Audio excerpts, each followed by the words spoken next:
Kula diminta panitia untuk bikin judul. Terus judul kula adalah keistimewaan mukjizat Al-Quran. Kersane akurat nih kula betul kerpean, jadi otoritatif. Karena kalau dalam pendapat ulama, kalau seorang mubalek atau seorang ulama atau siapa saja kok ngomong tanpa teks itu dia tersangka sebagai musyarrek. Musyarrek itu menandingi syariatnya Rasulullah SAW. Dengan pikiran-pikirannya, dengan jargon-jargonnya. Jadi itu masalah besar kalau dalam tradisi ulama, karena pikirannya tidak musalsal, tidak ada silsilahnya ila Rasulillah SAW. Makanya saya meskipun banyak orang percaya ngaji di mana-mana itu bawa kitab.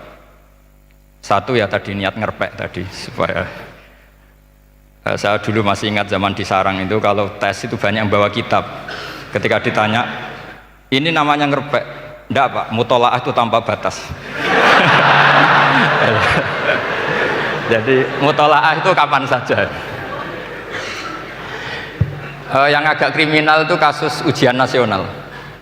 Itu ada seorang guru SD. Ini kisah nyata, ingin membocorkan ujian apa? Nasional. Itu kan jelas kriminal itu. Si guru SD tadi berdalih gini, wong ujiannya mungkar nakir saja dibocorkan, apalagi ini ujian negara. Karena semua kiai itu kan mengajari kita marrobuka waman nabi juga. Itu kan mengecewakan mungkar nakir, artinya kan membocorkan ujian. Singkat cerita kiai tadi itu, guru tadi, kalau nggak percaya tanya Gus Bah. Akhirnya rombongan guru SD tanya ke saya, apa betul Gus ujian boleh dibocorkan? Analoginya kiai-kiai bocorkan ujiannya siapa? Mungkar nakir. Karena saya ya NKRI harga mati, saya bilang tertawa-tawa. Kalau saya jawab gak kriminal dimarahin polisi. Kalau saya jawab kriminal, analoginya dengan mungkar nakir memang yang membocorkan itu apa? Nggak usah diteruskan, kalau saya bilang boleh nanti jadi kriminal. Dan agama ini adalah analogi itu kias.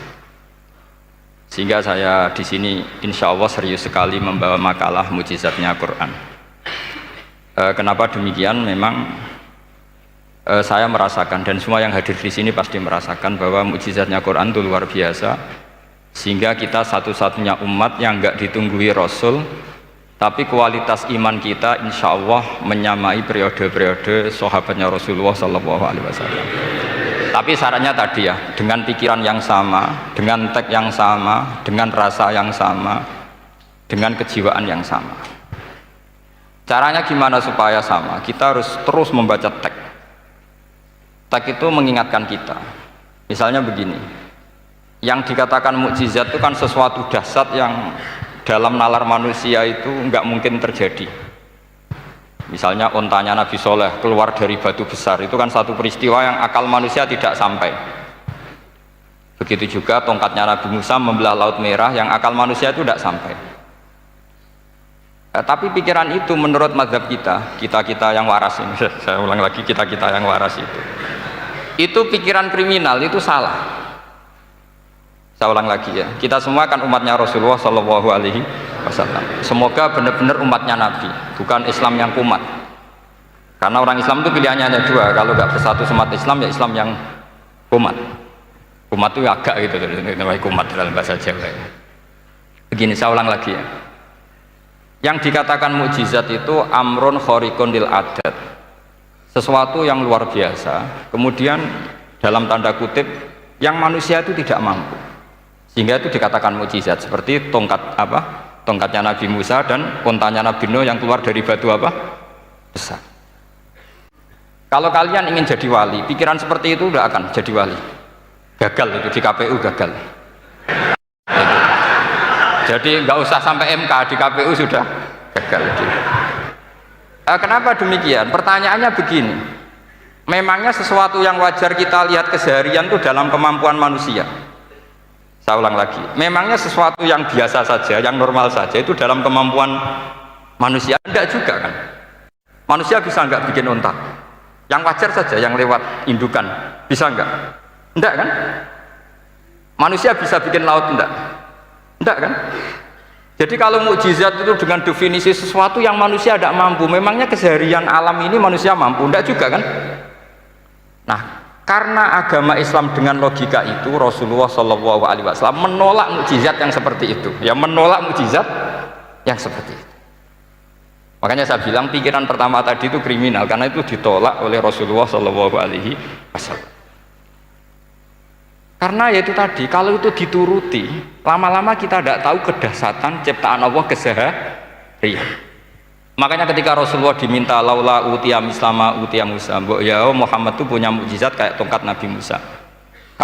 Kasolihin Nuh, kasolihi Soleh, apa karena koti apa? Soleh, sebagaimana untanya Nabi Soleh. Apa jawabnya Allah? Wa ma min dabatin fil ardi wala ta'iri yatiru bi janahihi illa umamun amsalukum. Bagian dijawab inna fi khalqis samawati wal ardi wa ikhtilafil laili wan nahar sampai saat terusnya wa tasrifir riyah saat terusnya la ayatil liqaumi yaqilun. Karena logika yang terbangun begini, dan ini saya ulang lagi, ini syarat utama jadi wali. Ini masih satu poin. Nanti ACC-nya nunggu ketua-ketuanya. Tapi kamu jangan bayangkan wali itu kayak Sunan Kudus tunda. Jadi kalau kamu jadi wali itu maknanya kullu mukminin waliyullah itu diikhyakan banyak. Setiap mukmin itu walinya Allah. Tapi maknanya gini, waliyullahi wong sing disakeni Allah. Itu jadi enggak usah dimanani kekasih Allah. Ya. Jadi karena dalam bahasa Arab itu waliyul yatim adalah orang yang kasihan sama anak yatim sehingga diurus segala keperluannya. Perempuan yang perawan punya bapak namanya apa? Wali. Artinya si bapak sayang sama putrinya disebut apa? Wali. Jadi nanti kalau kamu jadi wali dengan makna yang tadi kullu mukminin waliyullah. Setiap mukmin adalah orang yang dikasihani Allah. Dan insya Allah semua kita masuk, paham ya? Ya, enggak wali songo itu baru maknanya waliyullah sing disayang Allah. Kayaknya kita belum daftar yang ke situ nanti itu. Ada urutannya. Saya ulang lagi ya. Kalau kita mengakui kudrohnya Allah nunggu mukjizat, yaitu nunggu tongkatnya Nabi Musa membelah Laut Merah, nunggu ada unta keluar dari batu, maka itu kecelakaan besar dalam tauhid, kecelakaan besar dalam kesaksian kudratullah. Kenapa? Karena alam yang kita lihat keseharian juga tidak dalam kemampuan kita. Alam yang kita lihat keseharian juga tidak dalam kemampuan kita. Misalnya begini, kalau kamu melihat nyamuk, itu pertama Quran turun tentang nyamuk, itu orang munafik komentar, wah Tuhannya Muhammad kurangan stok, sampai contoh saja hanya seekor nyamuk. Tapi apa kata Allah? Inna woha la yastahi ayyadriba masalam ma ba'udatan fama fokoh. Nyamuk itu bukan sekedar kecilnya. Tidak usah kamu bikin nyamuk yang ada nyawanya, itu terlalu sulit. Sampai semua tak suruh bikin patungnya nyamuk. Gampang mana bikin patung nyamuk sama gajah?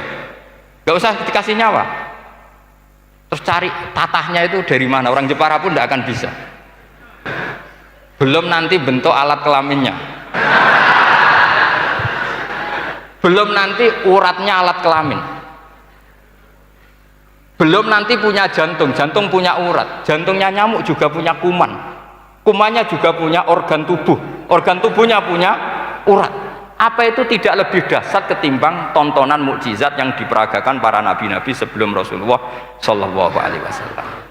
Maka sebetulnya ketika Quran saya katakan mukjizat ila yaumil qiyamah adalah pertunjukan Allah bikin nyamuk. Inna woha la yastahi ayyadriba masalam ma ba'ud. Itu bagi orang alim percontohan nyamuk itu lebih dahsyat ketimbang percontohan mukjizat Nabi Musa membelah Laut Merah, juga lebih dahsyat ketimbang pertunjukan Nabi Soleh ketika mengeluarkan unta dari apa? Batu. Dong, jelas nih ya. Maka umat Rasulullah terutama ulamanya harus ngomong seperti ini terus. Dengan cerita seperti ini maka Quran jauh lebih dahsyat. Makanya mukjizatnya Quran tanpa apa batas. Jelas ya. Makanya kita harus bertobat secara masif, mengatakan kedahsyatan adalah nunggu sesuatu yang khariqun lil adat, bahwa yang kita lihat keseharian adalah semua di luar kemampuan kita. Lah kita ini kan keliru, yaitu tadi, wah unta keluar dari apa? Batu. Laut Merah terbelah, ini dahsyat, manusia tidak akan mampu. Memangnya manusia pernah mampu bikin laut? Memangnya manusia pernah mampu bikin nyamuk? Memangnya manusia pernah mampu bikin telur ayam? Karena keseharian seakan-akan ini tidak ayatnya Allah Ta'ala. itu kebodohan. Makanya tidak mungkin jadi wali. Yang jenis seperti ini ya gak jadi wali. Sama tenang saja, nanti saya paling nggak sampai 1 jam karena saya tidak biasa ngaji umum. Saya mau itu karena hormati bapak saya, karena buyut saya itu orang Damaran, namanya Mbak Hafsah. Hafsah binti Maksum bin Soleh bin Asnawi Sepuh. Jadi saya ini ya turunan asli orang Kudus. Jadi saya datang tidak dalam rangka hormat jenengan, hormat bapak saya sendiri sebetulnya. Jadi jenengan tidak punya hak adami sama saya, karena saya datang tuh hormat bapak saya. Tapi saya ingin melatih iman yang benar. Saya ulang lagi, saya ingin melatih iman yang benar, karena ini penting. Sehingga Allah cara menjelaskan iman itu aja inna fi khalqis samawati wal ardi. Kamu lihat saja langit dan bumi. Seterusnya sampai waqtilal fil laili wan nahar, sampai wal fulkil lati tajri fil bahri, terus sampai wa tasrifir riyah. Ini semua tontonan yang kita lihat semuanya di luar kemampuan kita. Itu tadi contoh paling gampang, nyamuk kayak apa? Apapun profesornya seseorang, apa bisa bikin nyamuk? Tidak usah yang bernyawa, patungnya saja. Coba nyamuk itu punya organ tubuh enggak? Punya. Organnya ada kumannya enggak? Ada. Alat kelaminnya ada bolongannya enggak kira-kira? Ada. Kayak apa sulitnya? Jadi andaikan saya ke umatnya Nabi Musa terus bengkei lah sama Nabi Musa, ini gue Nabi Musa keren punya tongkat, saya akan bilang Rasulullah lebih keren karena punya Quran. Anda di sini makna kenapa mukjizatnya Quran dikatakan afdolul mukjizat, mukjizat paling keren paling hebat, karena menjadikan manusia punya nalar yang lebih objektif. Artinya lebih objektif. Kenapa kita hanya kagum dengan sesuatu yang dahsyat dengan alasan kita tidak mampu? Memangnya dengan hal-hal yang keseharian kita mampu? Tidak juga kan? Jelas ya? Mohon bener nih ya? Mohon bener di mana ini? Mohon gini malam selai didandani bareng-bareng. Mohon bener ya? Sehingga iman di era Rasulullah SAW itu gak lagi butuh sesuatu yang khariqun lil. Kedua pertimbangannya Rasulullah Muhammad SAW, mukjizat yang khariqunil adat itu resikonya lebih tinggi untuk tidak abadi. Nanti saya bacakan takbirnya. Misalnya tongkatnya Nabi Musa itu hanya disaksikan oleh orang yang di era itu pun yang kebetulan menyaksikan. Saya ulang lagi ya, resiko mukjizat mahsusah istilahnya, mukjizat yang bisa dilihat dengan indera, itu resikonya hanya dilihat orang yang di saat itu menyaksikan. Gimana? Ini prosedur agak gaul nih ngangge peci mboten. Terus gimana? Oke. Saya teruskan lagi ya. Niki mau normal nih. Mboten kebanteran nih. Mboten kebanteran nih. Saya ulang lagi ya. Jadi yang dikatakan mukjizat itu seringnya kan dikasih definisi satu pertunjukan yang di luar kemampuan manusia. Sehingga tongkat Nabi Musa membelah laut merah disebut apa? Mukjizat. Ontanya Nabi Soleh keluar dari batu disebut apa? Terus lucunya disebut alasannya karena manusia tidak mampu. Memangnya manusia mampu bikin onta normal yang lewat indukan? Mampu enggak? Enggak. Artinya umatnya Rasulullah lebih sering melihat kekuatan Allah Subhanahu wa ta'ala kulla waqtin wa hinin, setiap saat, karena cara berpikir sudah dibenahi Al-Qur'anul Karim. Paham ya? Maka untuk jadi wali umatnya Nabi itu lebih mungkin karena melihat kedahsyatan Allah setiap saat. Tidak usah nunggu sesuatu yang super kayak apa? Kan filakil bahri, sebagaimana laut terbelah oleh tongkatnya Nabi siapa? Musa. Terus ketiga, kalau logika mukjizat gini itu terus menerus seperti yang dialami Nabi Musa, resikonya adalah umat selalu menuntut hal yang aneh-aneh dan melupakan hal yang pokok. Itu lebih bahaya lagi. Misalnya begini contoh gampang, kita ini hidup di bumi setelah sampai belajar ilmu falak atau astronomi atau belajar geologi, planet yang sebesar ini apa, semuanya itu sudah maha dahsyat.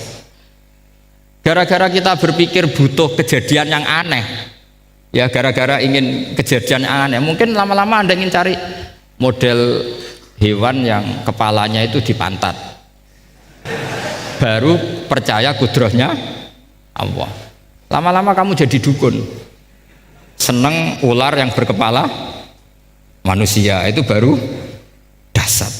Nanti menjadi klinik. Makanya kritiknya ulama, mukjizat itu tidak perlu dituruti. Karena kalau dituruti itu bahaya bagi kelangsungan kenormalan kita. Makanya kata Abdul Hamid Khan, termasuk kitab yang saya kagumi, kata beliau begini, yang menjadikan orang kafir adalah dia nganggep kudrohnya Allah Ta'ala itu bergantung sesuatu yang dasar.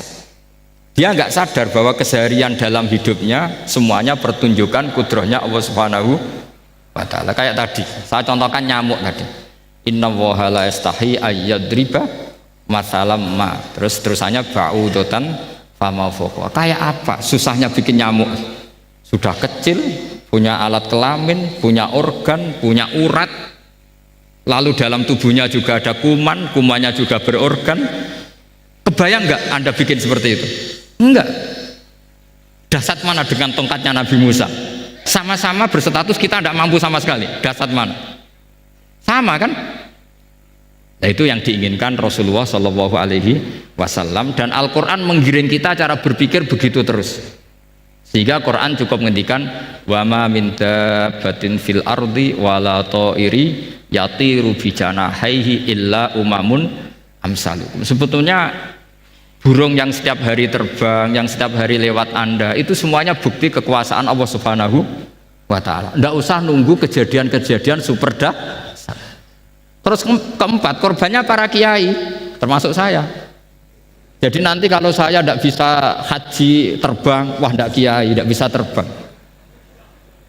Tidak bisa kayak Harry and Potter misalnya gitu, tidak bisa kayak Harry. Jadi nanti kiai juga dituntut gitu, bisa terbang kayak Aladin. Jadi nanti repot. Semua kebenaran agama bergantung pimpinannya ini punya kedasatan itu. Akhirnya celakanya apa? Ada orang yang pura-pura dasar tapi penipu, kayak kasusnya Dimas Kanjeng. Oh nggih. Mboten apa-apa, sing penting ini lancar mon. Nggih nggih.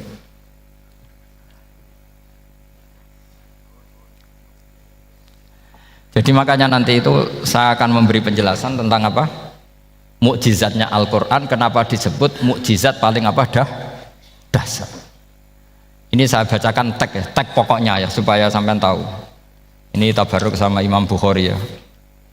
Redaksi yang diriwayatkan Imam Bukhari, qala Nabi sallallahu alaihi wasallam, ini ikut kitab Fadhailil Quran. Ma minal anbiya'i nabiyyun illa u'tiya minal ayat ma misluhu amana alaihil bashar wa inna ma kana alladhi utituhu wahyan awhahu wa ilayya fa arju an akuna aktsarahum tabi'an yaumal qiyamah. Jadi semua nabi punya mukjizat, yang lewat mukjizat itu orang dipaksa iman karena dahsyat tadi, saking dahsyatnya, terus cocok tidak cocok itu percaya. Tapi kata Rasulullah, mukjizat saya itu berupa wahyu, yaitu Al-Quran. Dan saya berharap dengan mukjizat itu saya adalah nabi paling banyak pengaruhnya yaumal qiyamah. Maknanya paling banyak orang yang iman. Terus di sini dikomentari oleh sarehnya ya, oleh penyarahnya, yaitu Ibnu Hajar Al-Asqalani. Ya saya baca Arabnya saja. Sama harus pura-pura paham jadi keren. Jangan minta saya terjemah, nanti harus pura-pura paham. Bagus kok, mantas sabah fi qaumin fahuwa minhum. Jadi bergaya orang kaya ya dikira apa? Kaya. Bergaya ulama ya dikira apa? Ulama. Nanti bergaya wali juga dikira wali. Saya baca ya, ini luar biasa menurut saya. Al makna annal mu'jizati al madiyata kanat khissiyatan tusyahadu bil absor kana qoti soleh wa asa Musa. Wa mu'jizatul Qur'ani tusyahadu bil basirah. Jadi kayak tadi, kedasatan tongkat Musa itu karena apa? Laut kok bisa dibelah sebuah tongkat, itu aneh. Kalau maknanya aneh adalah di luar kemampuan manusia, nyamuk lebih aneh. Kayak apa susahnya bikin organ apa? Nyamuk yang sekecil itu. Artinya bedanya apa? Tongkatnya Nabi Musa dengan pertunjukan nyamuk yang sama-sama mengarah satu titik, yaitu mengakui absolutisme kudrahnya Allah Subhanahu. Sama ndak? Sama. Sehingga umatnya Rasulullah tidak perlu ditunggoni mukjizat simsalabim, cukup penalaran akal. Ini namanya basirah. Apa? Basirah. Nggih jelas ya. Mohon sampean ra usah kepen roh tokate Nabi Musa toh. Cekap melihat apa? Nyamuk. Ya sudah bagus, sudah maju, sudah keren. Ya jelas ya.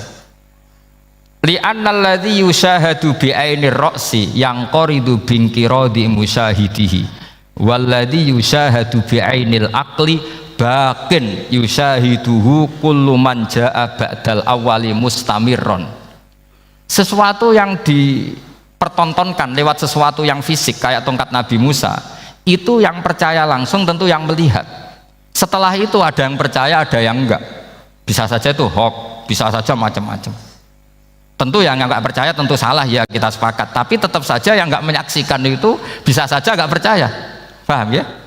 Tapi logika kedahsyatan nyamuk, siapapun yang punya nalar percaya. Artinya giringan Al-Quran untuk melihat mukjizat itu kedahsyatan Allah bikin nyamuk itu abadi ila yaumil kiamah. Dan siapapun yang waras akan ikrar dan tetap menyaksikan, karena insya Allah ada nyamuk terus ila yaumil kiamah. Itu kan teman tidur kita, paham? Makanya kamu kompromi dengan nyamuk, sekali-kali jangan dicablek, ini ayatnya Allah. Ya bila perlu dicium, dielus-elus gitu. Karena saya yakin yang hadir di sini andekan melihat tongkatnya Nabi Musa kira-kira dilus-elus enggak? Kira-kira andekan loh kamu punya kesempatan melihat tongkatnya Nabi Musa, gimana? Dilus-elus, dikai mori, dikai kembang 7 taman, ya gitu. Tapi kenapa nyamuk tidak kamu begitukan? Toh sama-sama ini ayatnya Allah yang luar biasa. Makanya ini ngaji di sini saya ulang lagi, sama tidak perlu merasa punya hak adami sama saya, karena saya memang buyut saya kandung itu orang Damaran, namanya Mbah Hafsah. Hafsah itu binti Maksum bin Soleh bin Asnawi Sepuh. Jadi saya ini termasuk turunan beliau yang keluar dari Kudus di Rembang. Karena mbah saya kandung itu sepupunya Mbah Sahal, ya sama Mbah Sahal, ibunya Badiah ya putrinya Mbah Hafsah ini. Kalau ibu saya namanya Sofiyah ya putrinya Mbah Hafsah ini. Jadi kenapa saya cerita ini, ya memang Quran sudah terang-terangan ngendikan dzurriyatam ba'duha apa mim ba'd. Jadi kekuatan dzurriyah itu luar biasa. Jadi kita menjaga harkat dan martabat para leluhur supaya ilmu ini terjaga. Jangan marisi gayane tok, bae alim terus putune pedita-pediti gak alim, terus gak keren, menurut saya itu malu gitu. Jadi marisi itu ya kalau putunya orang alim ya alimnya, jangan marisi mulyane. Engko ora alim terus mulya tok gelem dicucup, itu gak keren menurut saya. Niru alimnya dulu baru sama-sama dicucup, itu baru betul, Pak. Jadi ada aturannya lah. Saya teruskan. Sehingga Quran kalau menggiring mukjizat, ketika Rasulullah SAW dituntut kafir Mekah, kita tahu kan mereka nuntut apa misalnya?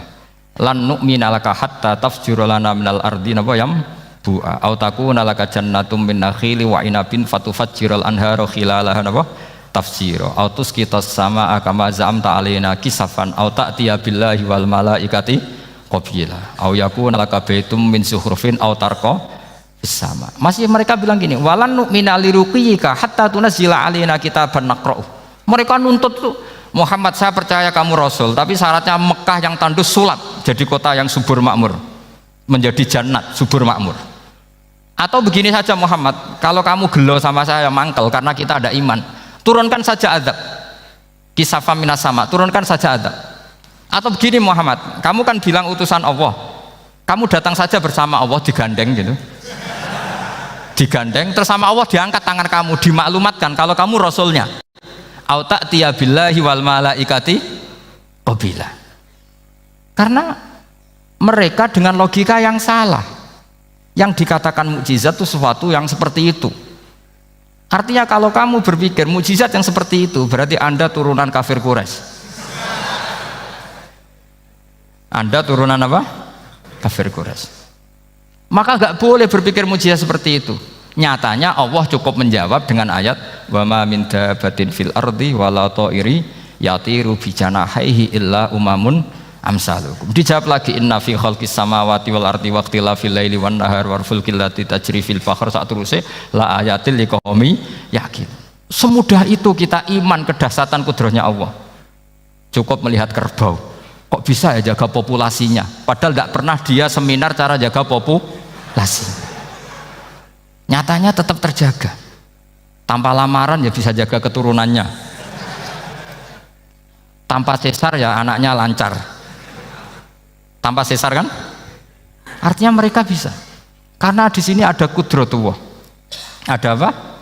Ada kudratullah. Nah, kalau iman seperti itu, Anda baru betul. Yaitu yang disebut Allah, ya tanazzalul amru bainahunna lita'lamu annallaha ala kulli syai'in qadir wa annallaha qad ahata bi kulli syai'in ilma. Semua urusan di alam raya ini hanya Allah ingin mempertontonkan bahwa saya kuasa. Jadi tidak perlu nunggu yang aneh-aneh. Sehingga andaikan saya ketemu Nabi Musa dan ketemu Rasulullah Muhammad SAW, pasti saya milih Nabi Muhammad sebagai ketua. Karena Nabi Muhammad yang bikin sarana iman dengan sarana yang seluas-luasnya, dan sarana ini tidak habis dan ada di mana saja, yaitu sarana ikrar bahwa Allah kudroh dan kudrohnya tanpa batas. Nabi bikin sarana apa saja, melihat langit, bumi, lautan, nyamuk, hewan, semuanya sarana untuk ikrar kudrohnya Allah Subhanahu wa ta'ala. Sementara Nabi Musa mempertontonkan hanya nunggu mukjizat sing khariqun lil adat. Paham ya? Makanya wajar kalau Nabi bergelar afdolul anbiya sayyidul awalin wal akhirin, karena memang lebih efektif cara menggiring supaya orang iman. Sekarang sudah tahu kenapa Nabi jadi sayyidul awalin wal akhirin? Sudah ya? Mungkin kemarin-kemarin tahu tapi gak tahu logikanya. Pokok iman selewat ke musola ngaji iman, itu iman yang kurang betul itu, karena tanpa nadzor. Itu namanya taklid yang statusnya mukhtalaf alaih, masih disidangkan di MK. Paham ya? Iman jadi iman taklid itu iman yang masih disidangkan oleh para ulama. Ada hakim yang bilang sah, ada hakim bilang tidak sah. Tanya anak-anak Qudsiyah ya. Imanul muqallid itu mukhtalaf alaih apa mujma' alaih? Mukhtalaf alaih. Kalau imanu ahli nazar mujma' alaih. Insyaallah barokahnya ngaji ini semuanya min ahli nazar, apa? Min ahlin. Jangan amin sudah jadi, ini sudah jadi ini. Kalau amin kan masih berdoa, bisa makbul bisa ndak. Nggak boleh iman kok. Ayo iman kepada Allah dan Rasul, amin, nggak boleh. Sesuatu yang pasti nggak boleh diamini, itu kan jadi kacau nanti. Harus bilang apa? Sami'na wa ta'na. Nanti lama-lama kamu disuruh Allah, ayo sholat, amin. Nggak boleh. Jadi amin itu ada itu. Ada aturannya. Tapi bukan berarti saya nyalahkan jenengan, enggak. Ya memang salah gitu. Jadi kan. Ya saya memang statusnya salah. Ya saya ulang lagi ya. Berarti Rasulullah adalah Rasul yang sukses membuat sarana orang kembali ke Allah, mengakui kudrohnya Allah dengan sarana apa saja. Melihat rumput, melihat hewan, dan hewan itu ya apa saja. Gabah itu apa saja. Hewan yang melata di bumi apa saja, semua bukti kudrohnya Allah. Bahkan Rasulullah sukses membiarkan umatnya nggak ditunggui beliau tetap iman. Mergo ditunggui konsep sing super ngene kok Al-Qur'anul Karim. Jelas ya? Tapi caranya memahami ya seperti yang saya terangkan ini. Ya saya baca lagi ya yang jadi annal mu'jizati, pakai jama' mu'annas salim, annal mu'jizati al-madiyata, mukjizat-mukjizat yang sudah kelewat itu kanat khisiatan, bersifat fisik, tusyahadu bil absor, hanya bisa dilihat dengan mata kepala, karena qoti soleh wa aso Musa, wa mu'jizatul qur'ani tusyahadu bil basirah. Sementara mukjizatnya Quran disaksikan dengan mata hati, dan setiap orang punya mata hati. Fayakunu man yattabi'uhu li ajliha aksar li anna alladhi yushahadu bi ainir ra'si yang qaridu bingkirodi musyahidihi walladhi yushahadu bi ainil aqli bakin yushahiduhu kullu man ja'a ba'dal awal mustamirron. Sesuatu yang dilihat dengan mata kepala, setelah para saksi ini meninggal, maka setelahnya mencari-cari, bisa percaya bisa enggak. Tapi mukjizat yang disaksikan mata hati, siapapun percaya dan sampai ila yaumil kiamah. Dan tentu Quran lebih unggul dalam hal ini. Dan insya Allah kita semua adalah ahli Quran. Yaitu harus punya kesimpulan falamma tabayyana lahu qala a'lamu annallaha ala kulli syai'in qadir. Sebagian ayat wali ta'lamu annallaha ala kulli syai'in qadir wa annallaha qad ahata bi kulli syai'in ilma. Itu kenapa mukjizat Al-Qur'an dasar. Itu yang gampang-gampang ya, melihat nyamuk, unta, kerbau itu yang gampang. Anda tak naikkan kelas sedikit menjadi agak ilmiah. Misalnya begini, kamu ahli falak. Misalnya kamu ahli falak. Misalnya kayak Batu Rehan ya. Itu pasti tahu kalau matahari dan rembulan dibikin Allah itu asyamsu wal qamaru bi husban. Bahwa matahari dan rembulan dibikin ini untuk hisab. Walladzi ja'ala syamsa diya'a wal qamara nuran wa qaddarahu manazila li ta'lamu 'adada sinina wal hisab. Sehingga ketika ternyata betul samsiyah bisa dihitung menjadi tahun samsiyah yang oleh bahasa milenial disebut Masihiyah.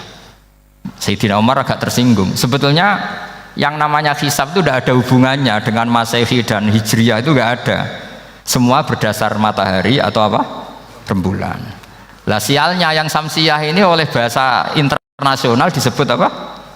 Masihiyah. Makanya Sayyidina Umar marah terus bilang ya sudah kalau gitu Qamariyah bikin apa? Hijriyah. Jadi itu sebenarnya nama politik. Sebetulnya kalau objektif yang jadi ukuran ya samsiyah sama Qamariyah. Berhubung ini sudah diambil tetangga partai sebelah, akhirnya ya kira-kira gitu loh. Jadi kira-kira seperti itu. Akhirnya kita namanya apa? Hijriyah. Apa samsiyah sama apa? Hijriyah. Sebetulnya yang asli ya samsiyah, Qamariyah. Tapi nggak apa-apa lah. Dunia itu mesti ada politiknya. Lah yang repot orang-orang fanatik hukum pakai bahasa nasional itu repot. Jadi misalnya kematian Yesus Kristus itu mesti Batu Rehan kan nggak percaya. Akhirnya ditambahi kematian Sibeh. Karena kalau bilang iya kan percaya. Makanya ditambahi apa? Sibeh. Karena menurut orang Islam berkeyakinan Nabi Isa itu nggak terbunuh, maka ditambahi apa? Sibeh. Saya dulu pernah usul, karena beliau itu kalau manggil bahasa itu bude, jadi saya pernah sowan usul. Mbak ditulis gini saja, Mbak. Kematian Yesus dalam kurung katanya. Tapi mungkin terlalu vulgar ya, jadi akhirnya dibikin apa? Sibeh ya? Di kalender Kudus kan apa? Sibeh ya, ditambahi Sibeh.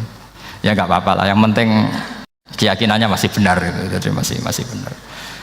Kalau usulan saya terlalu ekstrim, masa dikasih apa? Katanya. Ya karena memang begitu kan, kita berkeyakinan Nabi Isa itu nggak terbunuh. Wa ma qataluhu wa ma sholabuhu walakin syubbihalahu. Jadi ini saya teruskan. Ini paling masih seperempat jam ini. Kalau kelamaan sampai dolim itu ganggu kiai lama-lama gitu. Saya tadi sudah bilang sama panitia, orang Indonesia itu nggak sopan. Kalau suka kiai itu didatangkan, itu agak masalah sebetulnya. Dalam etika itu masalah. Kalau seneng kiai ya sowan ngaji, jangan sowan di dalam, itu ganggu ya, sowan ngaji saja. Dulu Imam Malik itu anaknya raja itu, Imam Malik itu seangkatan dengan Harun Ar-Rasyid. Makanya jangan berharap kalau saya gampang diundang. Bukan karena saya sombong, memang etikanya seperti itu. Jadi Imam Malik diminta datang ke istana untuk ngajar anak-anaknya Harun apa? Ar-Rasyid. Masyhur Imam Malik tersinggung terus kata bang, al ilmu yu'ta la ya'ti. Ilmu itu disowani bukan sowan. Akhirnya Harun Ar-Rasyid minta anak-anaknya datang ngaji ke Imam Malik. Itu anak presiden. Imam Malik berani, al ilmu yu'ta la ya'ti. Tapi kalian beruntung karena saya hormat sama mbah-mbah saya di sini. Wong makom buyut saya itu ya berarti apa ya? Selatannya makamnya Sayyid Ja'far Shadiq itu di situ kan ada makamnya Mbah Soleh, Mbah Maksum, itu mbah-mbah saya. Nah, makanya dulu saya ngaji di sini lama di Damaran itu. Maksudnya lama itu ya mungkin setahun. Karena saya memang mulai kecil di sarang, sampai sekarang saya masih ngajar di sarang. Tapi dulu cukup ya, karena saya kesini sudah hafal Quran, jadi hanya setor setiap hari satu juz, jadi cepet lah. Saya tidak punya masalah ingatan, alhamdulillah, jadi cepet hafal. Saya terangkan lagi ya, ini penting ya, masalah mukjizatnya Quran. Selama ini orang tuh mau bilang tok, mukjizatnya Quran itu dahsyat, tapi nggak bisa menerangkan, itu masalah. Makanya kita harus bisa menerangkan mukjizatnya Al-Quran dahsyat itu apanya. Yaitu tadi, tongkatnya Nabi Musa hanya disaksikan oleh orang yang di era itu. Toh tujuannya mukjizat adalah diakui kemudian orang menjadi iman. Lalu Rasulullah SAW beliau sudah intaqala ila rafiqil a'la.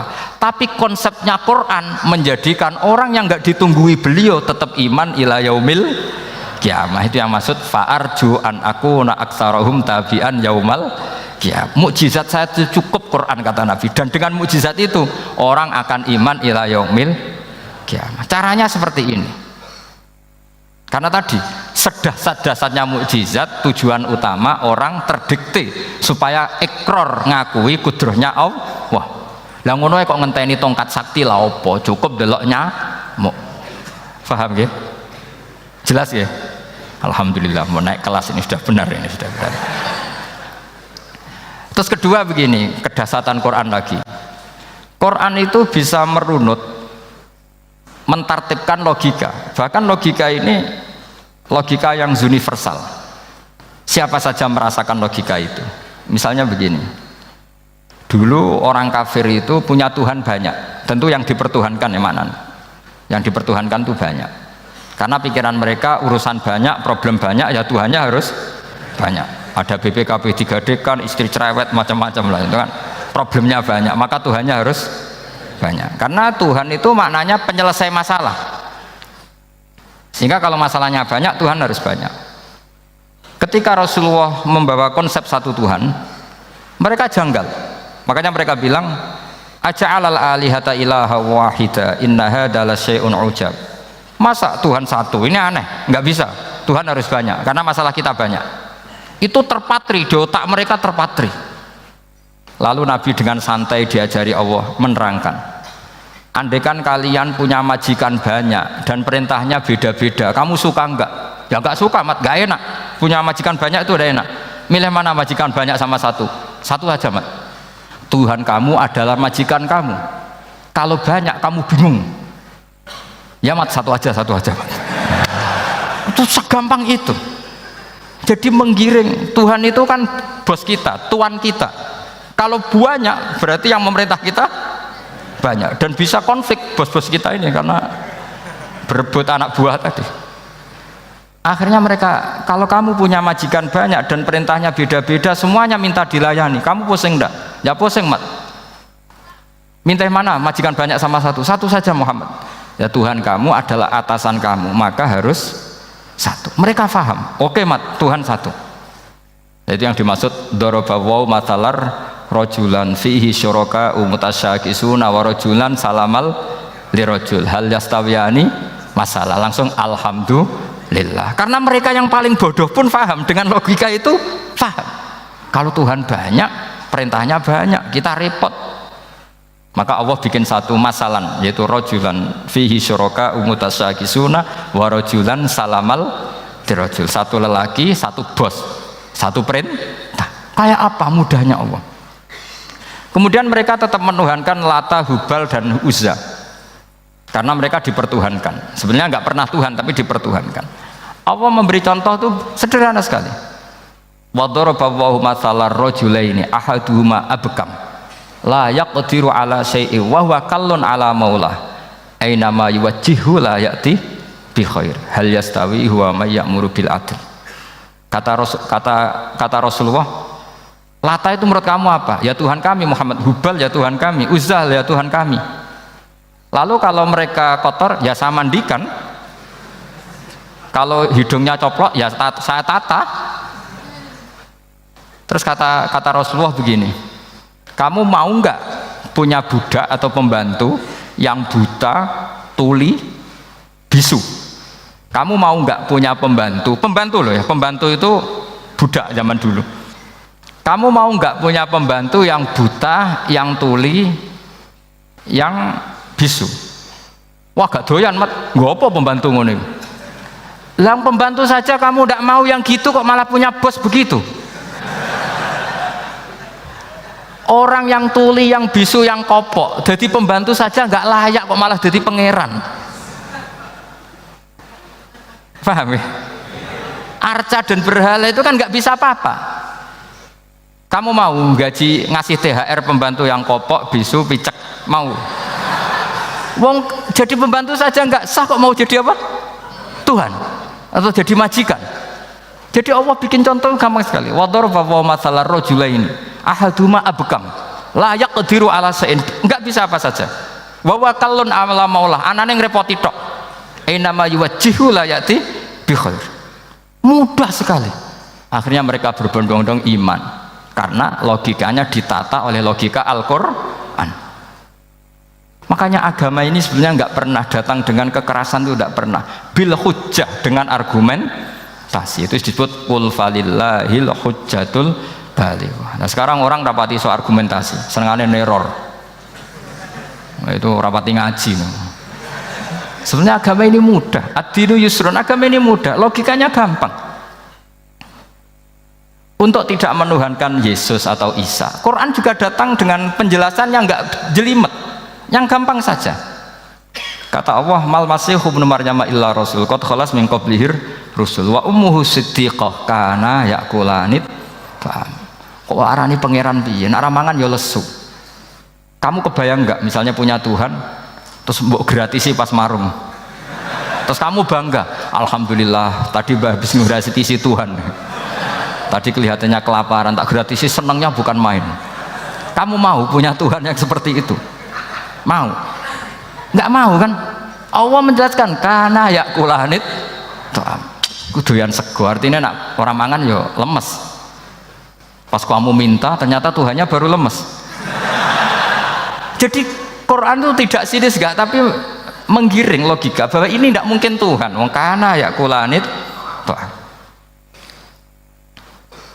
gampang kan? Itu gampang. Gampang sekali, logika Quran itu gampang sekali.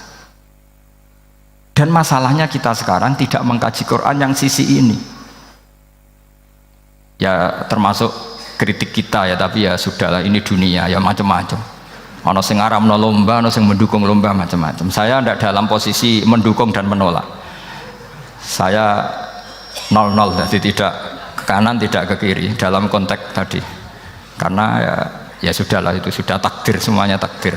Ada yang setuju ke lomba, ada yang mengharamkan apa? Lomba. Tapi sebetulnya kalau kita berpikir Quran diturunkan ya untuk yang saya terangkan ini, menjaga logika agama al-hujjah al-balighah ila yaumil kiamah. Karena kita tidak perlu tongkat lagi Nabi Musa, nggak perlu ontanya Nabi Soleh. Cukup dikawal aturan-aturan iman yang cukup mudah dan kita temukan di mana saja ayat-ayat itu. Yaitu wa ma min dabatin fil ardi wala ta'iri yatiru bi janahihi illa umamun amsalukum, atau inna fi khalqis samawati wal ardi, dan seterusnya. Nah, cara berpikir gimana Gus? Gampang tadi. Kalau tongkat Nabi Musa membelah laut adalah hal yang kita tidak mampu, memangnya kita mampu bikin langit bumi? Tidak mampu kan? Berarti sudah, ini sudah cukup menjadi ayat kekuasaannya Allah. Jelas kan?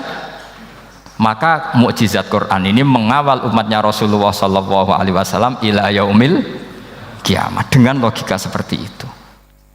Saya ulang lagi, dengan logika seperti itu. Maka ulama nggak boleh berhenti seperti saya ngomong terus seperti ini. Makanya ngendikane Allah, lam yakunil ladzina kafaru min ahlil kitabi wal musyrikina munfakina hatta ta'tiyahumul bayyinah. Bayyinah itu apa? Rasulun minallah yatlu suhufam mutahhar. Orang kafir semuanya, kata Allah, baik berkategori kafir musyrik maupun kafir ahli kitab, itu tidak akan tercerabut dari akar kesalahan mereka, dari cara berpikir mereka, hatta ta'tiyahumul bayyinah, sehingga datang satu kejelasan yang jelas welo-welo. Itu apa? Rasulun minallah yatlu suhufam mutahhar, yaitu rasulnya Allah yang membaca sahifah-sahifah suci, manane Al-Qur'an. Untuk menafikan ketuhanan berhala, ketuhanan Yesus, kita cukup dengan konsep Quran. Kayak tadi kana yakulanit, termasuk untuk menafikan Tuhan balita, paham ya? Tuhan apa? Fir'aun. Ini contoh terakhir, sampean siap-siap saja selesai. Karena saya memang mau selesai ini, bukan guyon, memang mau selesai. Karena menurut saya mukjizatnya Quran itu jelas. Jadi diterangkan seperempat jam ya jelas, 10 menit ya jelas. Kalau kamu butuh lama, berarti kamu menyaksikan kejelasan Al-Quran. Dan itu kriminal besar itu. Kalau nggak boleh dibahasakan murtad besar, ya kriminal apa besar. Ini ndak guyon, betul itu. Saya tadi mau nyontohkan apa tadi? Tuhan balita ya. Fir'aun itu berdebat sama Nabi Musa. Singkat debat begini, kalau nggak salah di J19, kalau nggak salah di surat Syu'ara, dicari sendirilah. Pertama ditanya gini, Musa kamu kesini ada apa?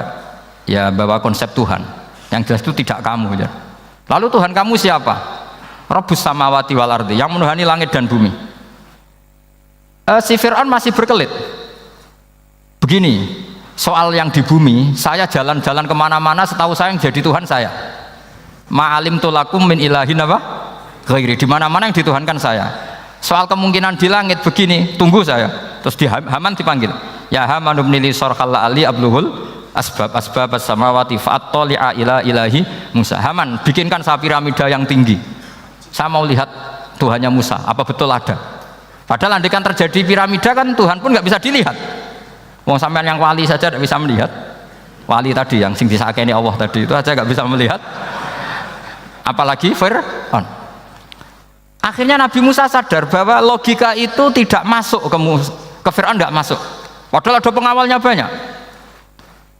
Dan karena semua Nabi fatona itu ibarat mobil ganti gigi, ganti argumentasi. Gini saja, yang menuhani leluhur kamu, mbah-mbah kamu, itu sontak kaget Fir'aun. Pengawalnya ya kaget. Oh iya, kalau Fir'aun ini Tuhan, mbah-mbahnya tanpa Tuhan. Kan Tuhannya datang terlambat. Berarti mbah-mbahnya dulu itu tanpa Tuhan, karena ini ada Tuhan balita tadi itu. Akhirnya hampir separuh, mungkin hampir semua pengawalnya Fir'aun itu iman semua. Meskipun yaktumu imanahu, ini yang diceritakan Quran, wa qala rajulun mu'minun min ali fir'auna yaktumu iman. Karena runtuh, semua logika Fir'aun sebagai Tuhan itu runtuh. Hanya dengan logika, kalau kamu Tuhan, lalu mbah kamu Tuhannya siapa? Fir'aun mangkel. Wah bahaya logika Musa, tangkap Musa, udah gak debat lagi. Kayak apa mudahnya logika Quran untuk menafikan ketidaktuhanan Fir'aun. Yaitu mengatakan Rabbukum wa Rabbu abaikumul awwalin. Karena dikatakan Tuhan langit, Fir'aun masih berkelit. Nanti dulu saya mau bikin piramida, mau saya lihat ada enggak Tuhan kamu. Nabi Musa langsung genti gigi, yang nuhani mbah-mbah kamu. Orang kan berpikir, ini kalau Tuhan betul, lalu orang-orang dulu Tuhannya siapa? Kan Tuhannya datang terlambat. Nah itu lagi-lagi, dan kita baca Quran itu ila yaumil kiamah. Makanya tidak ada umatnya Rasulullah SAW kemudian imannya itu ada syak, nggak ada sama sekali. Karena dzalikal kitabu la raiba fihi mir rabbil alamin. Ya, mohon cekap ya. Mpun gampang nih. Masalah sama kalau masalah. Jadi karena kebenaran Quran itu adhar wa adhar, sangat jelas.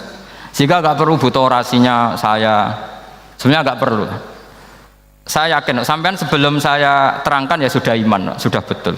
Ini kan akal-akalan saja saya dimanfaatkan. Ya. Karena ya menurut saya itu ya sudah adharu min samsi dhahira kalau dalam bahasa Arab. Kebenaran sejati itu lebih jelas ketimbang matahari di siang hari. Karena ya tadi logika. Ya saya tambah satu contoh lagi, semoga ini selesai betul. Kemudian Quran misalnya gini, sampai tak bedai, kamu bisa melihat itu karena apa? Ini misalnya apa? Kertas yang saya bawa ini kan kuning. Kamu bisa melihat itu karena apa? Mata kan? Nah itu masalah. Karena melihat kamu dengan mata, sekali ini tak tutupi, kamu tidak tahu. Atau kamu jauh menjadi tidak tahu. Karena mata bisa terhalangi oleh jauh atau tertutupi. Beda dengan Allah. Allah itu kalau merumuskan tahu itu bukan karena melihat, karena menciptakan. Makanya Allah bilang ala ya'lamu man khalaqa. Apakah tidak tahu orang yang membuat? Misalnya ini, kertas ini kuning. Sama saya tak tutup begini. Kemudian kitab ini tak tinggal, saya datang ke Jakarta. Saya tetap tahu enggak kalau dalam ini ada kertas kuning? Tahu, karena saya yang menciptakan. Paham ya? Kamu bangun satu bangunan, di dalamnya ada besi ukuran sekian. Di situ kamu menyimpan emas setengah kilo. Setelah kamu pergi kemana-mana masih tahu enggak? Tahu, karena kamu yang menciptakan. Sehingga ketika kita janggal, masa Allah pirsa semua alam ini? Logikanya gampang, masa yang bikin tidak tahu? Makanya Allah bilang ala ya'lamu man khalaqa. Paham ya? Jadi gampang sekali, mukjizatnya Quran tuh gampang sekali. Nararo kebangetan gitu. Ampun nggih, Al-Fatihah. A'udzubillahi minasyaitonir rajim. Bismillahirrahmanirrahim. Alhamdulillahirabbil alamin arrahmanir rahim. Iyyaka na'budu wa iyyaka nasta'in. Ihdinas siratal mustaqim. Shiratal ladzina an'amta 'alaihim ghairil maghdubi 'alaihim waladdallin.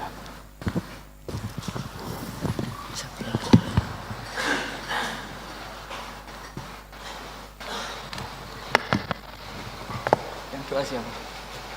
Gak usah doa. Loh. Kalau doa itu sunatnya khufiyah, rahasia, jadi tidak bisa mik. Bismillahirrahmanirrahim. Wala alihi washabbihi barik wasallam. Wa ja'alna mutahabbina fika mutanasina mutanasina fika mutabayyina. Waj'alna ya Allah ma yaqumu bi hadhihi ila kalimat imma tuna fi hadhihi ila kalimat. Rabbana atina fid dunya hasanah wa fil akhirati hasanah wa qina adzabannar. Subhana rabbika rabbil izzati amma yasifun. Alhamdulillahi rabbil alamin.